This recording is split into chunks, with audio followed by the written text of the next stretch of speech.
Bom dia, UPA! Como é que vocês estão? Aqui é a Letícia, hoje eu vou conduzir a nossa lição, nossa Escola Bíblica Dominical. É um tema muito maravilhoso, eu espero que vocês gostem. Então vamos se acalmar o coração, fazer uma oração e prestar bastante atenção em tudo que Deus tem para falar pra gente hoje, né? Senhor Deus, muito obrigada por todos nós estarmos aqui, muito obrigada por cada pessoa que está assistindo e obrigada, Pai, porque nós podemos continuar aprendendo mais e mais na Tua Palavra, refletindo e pensando, aprendendo mais sobre. Muito obrigada por todos os ensinamentos que a gente pode extrair da Sua Palavra, Deus, que a gente não deixe de buscar, de ler, de aprender. Em nome de Jesus, amém. Gente, então, hoje a gente vai aprender um pouco a história de Jacó e a gente vai aprender uns aspectos muito, muito interessantes. Eu gostei muito dessa reflexão, né? Tá na nossa revista, é a lição 5.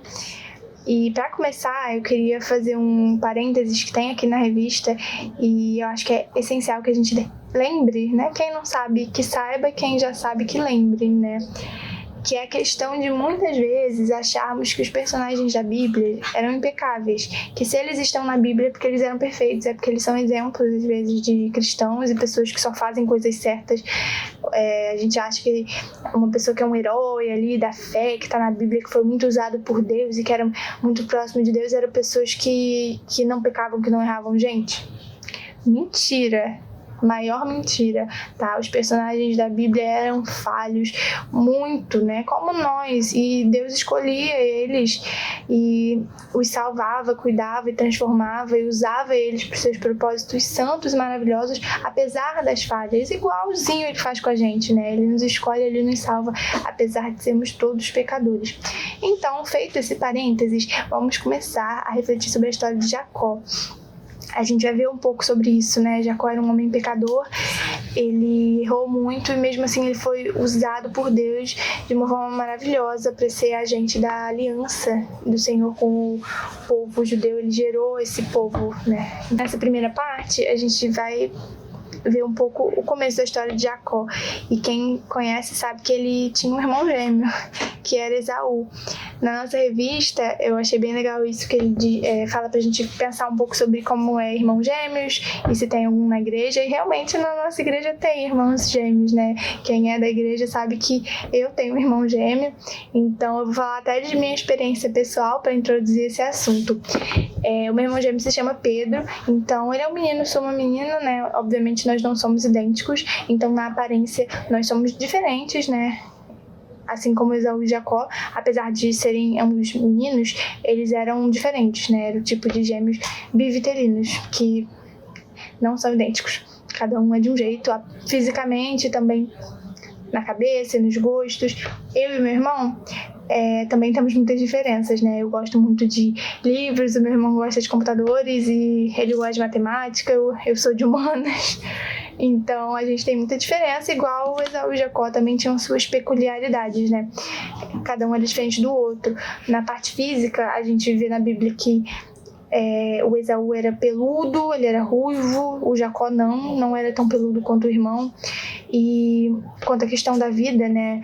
Diz em Gênesis 25, versículo 27, que o Esaú gostava de viver no campo e ele virou um caçador, um bom caçador, enquanto o Jacó preferia ficar em casa, era um homem sossegado, mais tranquilo, né? Enfim. Mas eles tinham uma coisa em comum, que é o fato de ambos serem pecadores, né? A gente pode pensar um pouco sobre as brigas entre irmãos. Na história desses dois vai ter bastante. E apesar de não ser o correto, de não ser o ideal, a gente sabe, né, que irmãos acabam brigando muito, né? Às vezes tem uma divergência, como é um convívio muito próximo, às vezes as coisas ficam conturbadas. E se você tem um irmão aí, você vai saber bem como é, né? Eu sei bem como é, amo meus irmãos, mas a gente às vezes briga. E o Esaú e o Jacó, gente, ele era uma coisa louca, porque a Bíblia diz que Esaú e Jacó brigavam desde que estavam na barriga da mãe. Ou seja, antes de nascer, eles já estavam brigando. ali no útero. E, na verdade, era inclusive uma briga que não era uma briga comum, né? A Bíblia vai dizer que Isaac ia gerar 2 povos, então que no útero da Rebeca era uma briga entre 2 nações, porque cada um representava uma nação, igual Abraão gerou Isaac e Ismael. É interessante a gente ressaltar, perceber que nos 2 casos foi o mais novo que foi escolhido por Deus. É interessante isso, né? Então, Jacó, que era o irmão gêmeo mais novo, ele antes de nascer já tinha sido escolhido por Deus para ser o agente da aliança, né? O agente de Deus na aliança. E aí a gente pode começar a perceber sobre a soberania de Deus, sobre como a graça dele é livre, a misericórdia dele age por critérios misteriosos pra gente, né? Não tinham qualidades naturais no Jacó, já começo falando isso, não tinha nenhuma qualidade assim que a gente veria, nossa, esse cara é maravilhoso, por isso que Deus escolheu ele. Não, o Esaú era o mais velho, né? Então ele tinha os direitos sobre o mais novo, né? Quando as propriedades, ele tinha o direito de primogenitura, talvez você já tenha ouvido falar disso, e por isso ele era mais importante, né? O primogênito na antiguidade, nesse contexto bíblico, ele era mais importante, o primogênito sendo o mais velho. Enfim, o Jacó era o mais novo. E aí um dia o Esaú chegou em casa com muita fome, né? Vocês lembram que ele era caçador, gostava de viver no campo, enfim, caçar.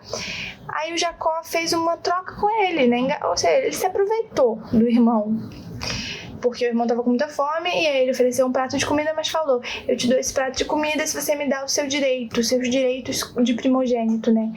E acabou tirando proveito do irmão, porque o irmão estava morrendo de fome e acabou aceitando. Então, esse é o primeiro caso. E além disso, piora, tá? Depois, esse da comida foi no começo, foi em Gênesis 25, dos versículos 27 até 34. Em Gênesis 27, dos versículos 1 até 45, a gente vai ver que Rebeca, a mãe, olha como a família estava ali problemática, né? Ele foi influenciado a enganar o próprio pai. E mais tarde ele enganou até o próprio sogro em outro contexto, enfim. Ou seja, ao eleger Jacó, escolher ele, o Senhor mostra claramente, né, um dos exemplos da Bíblia em que o Senhor mostra claramente seu poder transformador e a sua graça, né, uma maravilhosa graça, que é a mesma que escolheu você e a mim, que nos escolheu sem merecer, né, e nos transforma, e nos salva.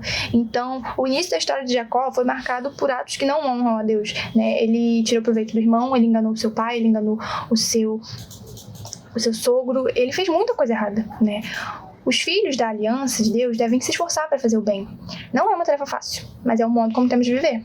É o que Deus nos chama a fazer, né? Essa é a graça transformadora de Deus. Ele nos escolhe, apesar das nossas falhas, para que nós possamos ser melhores com Ele, né? A gente tem um trecho aqui muito interessante, que é o versículo 17 de Romanos 12. Diz assim, versículo: não torneis a ninguém mal por mal, esforçai-vos por fazer o bem perante todos os homens. Não é uma tarefa fácil, mas é o que nós somos chamados a fazer, né? E prosseguindo na história, a gente vai ver que depois que Jacó engana Isaac, o pai, ele vai fugir, porque o Esaú, o irmão dele, ficou muito bravo, né? Ele ficou muito irado, queria matar o irmão, porque o irmão roubou, além de ter roubado os direitos de primogenitura, ele roubou a bênção do irmão. Mas eu queria destacar nessa parte da história a questão das consequências do pecado. Mas, mesmo que a gente consiga ser perdoados por Deus pelos nossos pecados têm consequência, né, gente? Claro que se Deus quisesse, ele podia ter mudado o coração do Esaú, pro Esaú não ficar bravo com o irmão e tudo ficar bem, mas isso não faz sentido, né? O Jacó errou e teve consequência pros atos dele. Ele teve que fugir porque o irmão queria matar ele pela besteira que ele fez. A gente vai ler um texto muito maneiro que tá em Gênesis 28, de 10 até 17, que é o que acontece com Jacó nessa fuga. Eu vou ler e vocês prestem bastante atenção. Partiu Jacó de Berseba e seguiu para Harã. Tendo chegado a certo lugar, ali passou a noite, pois já era sol posto. Tomou uma das pedras do lugar, fê-la seu travesseiro e se deitou ali mesmo para dormir. E sonhou. Eis posta na terra uma escada, cujo topo atingia o céu, e os anjos de Deus subiam e desciam por ela. Perto dele estava o Senhor. Ele disse: Eu sou o Senhor, Deus de Abraão, teu pai, e Deus de Isaque. A terra em que agora estás deitado, eu te darei, a ti e a tua descendência. A tua descendência será como o pó da terra. Estender-te-ás para o ocidente e para o oriente, para o norte e para o sul. Em ti e na tua descendência serão abençoadas todas as famílias da terra. Eis que eu estou contigo e te guardarei por onde quer que fores, e te farei voltar a essa terra, porque te não desampararei até cumprir eu aquilo que te hei referido. Despertado Jacó do seu sono, disse: Na verdade, o Senhor está neste lugar e eu não o sabia. E temendo, disse: Quão temível é este lugar! É a casa de Deus, a porta dos céus. Que maravilha, né? Esse é um texto que a gente pode ver assim, claramente a graça de Deus. Por mais que o seu povo seja desobediente e pecador e vire as costas muitas vezes para Deus, Deus não abandona, Deus não desiste da gente. A gente vê isso com Jacó. Ele mostrou que o Jacó não estava sozinho, né? Ele foge sozinho fisicamente, né? Foge do irmão que queria matar ele e tá dormindo nesse lugar sozinho, mas Deus mostra para ele que ele não tá sozinho, apesar do seu erro, né? A gente pode observar também as promessas que Deus faz para Jacó nesse momento, que são lindas, né? Deus promete que Jacó ia retornar para Canaã, porque era a terra da promessa. Ele promete que a sua descendência ia ser como a areia do mar, muito numerosa, né? Uma descendência enorme. E ele promete que por meio dele e da sua família, todas as famílias da terra seriam abençoadas. Eu amo essa parte, eu acho isso incrível de pensar. E Deus promete que sempre iria acompanhá-lo. Então, gente, é uma parte maravilhosa, né? E a gente pode perceber essas duas coisas, que são: o pecado tem consequências, mesmo que a gente seja perdoado por Deus, e que Deus não nos abandona apesar dessas circunstâncias que a gente se mete, porque a gente erra e erra muito, né? Agora, gente, a gente vai ver dar uma olhada em mais uma parte da história do Jacó, que tá no capítulo 29 de Gênesis. Eu vou pedir para você ler o capítulo 29 de Gênesis e a gente vai tomar umas reflexões juntos a partir desse capítulo. Se você quiser, você pode pausar o vídeo e ler para que a gente continue, né, a nossa história.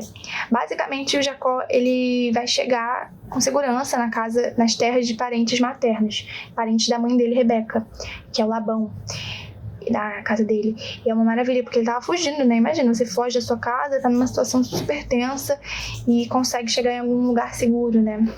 Então ele chega lá e ele vê a Raquel, que é parente dele, e ela é linda, ele acha ela maravilhosa, demonstra ali sua força, retira a tampa, ajuda ali os pastores. Ele conhece Labão, seu tio, conta tudo que tinha acontecido com ele, toda a história, porque que ele tá fugindo. Aí o Labão fica sabendo de tudo que ele fez ali, toda a astúcia, as coisas que ele fez para enganar o irmão.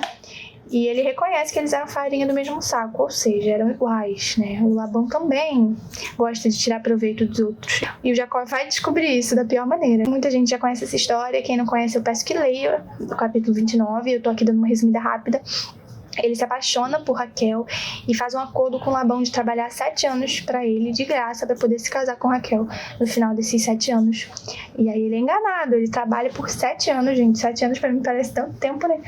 E na verdade o Labão entrega primeiro a outra filha, que é a filha mais velha, Lia. O Jacó acaba sofrendo o que ele tinha cometido antes. Ele era enganador, enganou o irmão, enganou o pai. E agora ele mesmo sendo enganado. É interessante a gente ver isso, né?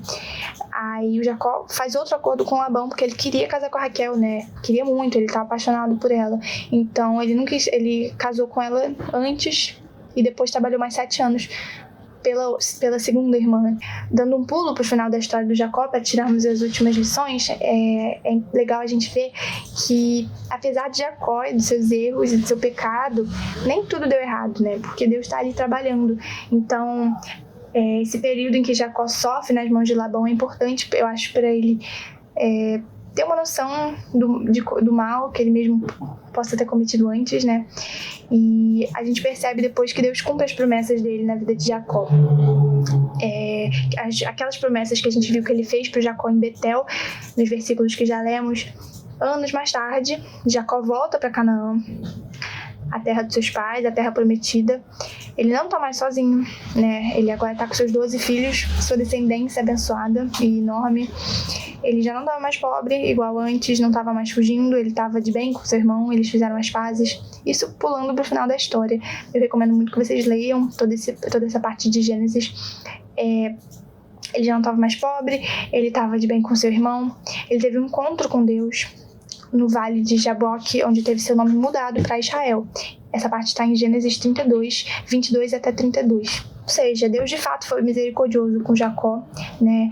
E o abençoou, cumpriu suas promessas na vida dele. A bênção de Deus, em todas essas coisas boas que aconteceram no final da vida de Jacó, ela não foi dada porque Jacó merecia. A gente viu aqui como Jacó foi bem ruim ao longo da vida dele. E não foi também porque ele mudou, porque depois ele ficou bonzinho, né? Deus não recompensou ele porque ele deixou de ser mal e nem porque, ele sempre foi bom, não. Jacó ainda era pecador, ele ia continuar errando. A bênção era fruto da bondade de Deus, da misericórdia de Deus. E isso não é motivo, Deus vai sempre nos perdoar, então a gente pode fazer qualquer coisa porque Deus vai estar com a gente apesar disso, não. Essa história deve produzir na gente humildade e adoração, de perceber que a gente tem um Deus que nos ama apesar das nossas falhas. Isso tem que fazer com que a gente deseje mais e mais seguir os caminhos de Deus, né? Um Deus que nos ama, um Deus que é tão bom. Semelhantemente a Jacó, nós não merecemos nada, nós não merecemos a salvação. Se temos vida eterna, é pela graça de Deus, né? E vamos refletir sobre isso, né? Levar isso para o nosso coração e realmente viver buscando agradar e buscando seguir os caminhos de Deus, de um Deus que é tão bom com a gente, que é tão misericordioso e maravilhoso, né? Como é bom a gente ter esse perdão pelas coisas ruins que a gente vai acabar fazendo, pois somos pecadores. Como é bom a gente ter essa graça de Deus que nos salva apesar do nosso pecado e permite que a gente recomece, né? Que as coisas se façam novas e que a gente possa viver uma vida de santidade por meio de Jesus Cristo, né? É muito bom isso. Deus nos escolhe, né? Não há nenhuma razão que a gente enxerga com a nossa mente humana para Deus nos escolher, mas Ele nos chama graciosamente para sermos filhos dele, para sermos filhos e filhas do pacto da redenção que começou lá com o povo judeu. É isso que eu queria falar um pouco com vocês hoje, aqui de uma maneira um pouco corrida, porque é uma história bem longa e é um assunto complexo, mas eu queria começar a falar sobre isso com vocês. Muito obrigada por terem assistido até aqui. Vamos orar um pouco, né? Falar com Deus, terminar a nossa aula. Senhor Deus, muito obrigada pela tua graça maravilhosa. Muito obrigada por nos salvar, apesar de não merecermos. Perdoe os nossos pecados e as nossas falhas e nos santifique. Faça com que a gente possa viver cada vez mais da maneira que te agrade. Muito obrigada pelo teu amor, pela tua bondade. Muito obrigada por tudo, pelas tuas bênçãos que nos cercam, apesar de não merecermos tanto amor, Deus. Muito obrigada. Em nome de Jesus Cristo, abençoe a vida de cada um, cada adolescente que está assistindo e cada família. Amém. Então, gente, tchau. Boa manhã, bom domingo para todo mundo. Beijo.